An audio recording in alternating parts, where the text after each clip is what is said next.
Hi, this is Jonathan Rosenhead, Jerusalem psychotherapist. This week's Torah and Psychology post for Lag BaOmer is titled Life Choices. So on Lag BaOmer we celebrate the life of Reb Shimon Bar Yochai and the Torah that he brought into the world through the Zohar, through the secret teachings of the Torah. But we can also get an insight into Reb Shimon Bar Yochai's philosophy of life.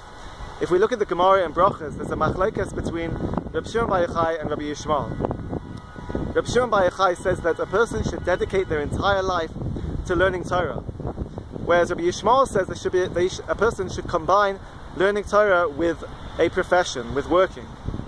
And the Gemara concludes by saying that there are many people that try to do according to Rabbi Yishmael and work and learn, and they were successful. And there were people that tried to follow Reb Shimon Bar Yochai's philosophy of only learning Torah, and they were not successful. So this statement, it seems to be that the Gemara is passing judgment on Reb Shimon Bar Yochai and saying that his philosophy is perhaps not an appropriate philosophy for people. But we are celebrating Lag BaOmer, we're celebrating his philosophy in life. So let's try to understand what Reb Shimon Bar Yochai is trying to tell us. What is his message for the world, to how people should live? And the Brisker Rav tries to resolve this contradiction. And he says that Reb Shimon Bar Yochai and Rabbi Yishmael are both legitimate options to only learn Torah or to work and learn. They are legitimate options, but it depends on the subjective decision of a person. They have to decide what is most appropriate for them. Are they suited for one way of life, or are they more suited for a different way of life?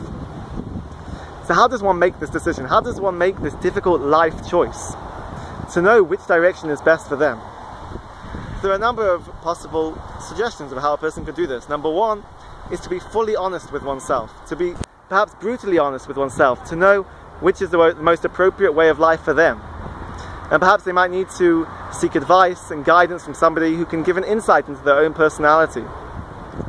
And one way to gain greater knowledge and self-awareness of your own personality is to actually write down and to list your talents and skills and also your weaknesses.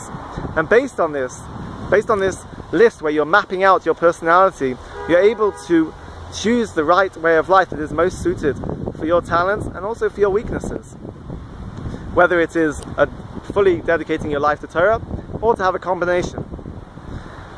A third thing is to also be able to imagine what your life would look like if you choose Reb Shimon Bar Yochai's way or Rabbi Yishmael's way of life. To imagine what it would look like and to play it out and to see how that picture appears to you.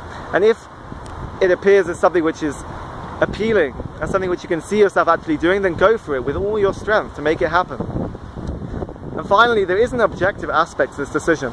If finances are an issue, if you aren't able to live a life just with Torah, or if your standard of life requires that you have a profession, that you work, then you need to accept that and to be objective. And if a person has decided one way of life or the other, but they want to make a change, they think that Rabbi Yishmael's way of life is now more appropriate for them, or Rabbi Shimon Bar Yochai's way of life is more appropriate, then changes should be done gradually. There shouldn't be any drastic change to one's life, but the change should be introduced gradually, as a gradual process. Have a great Shabbos and keep well.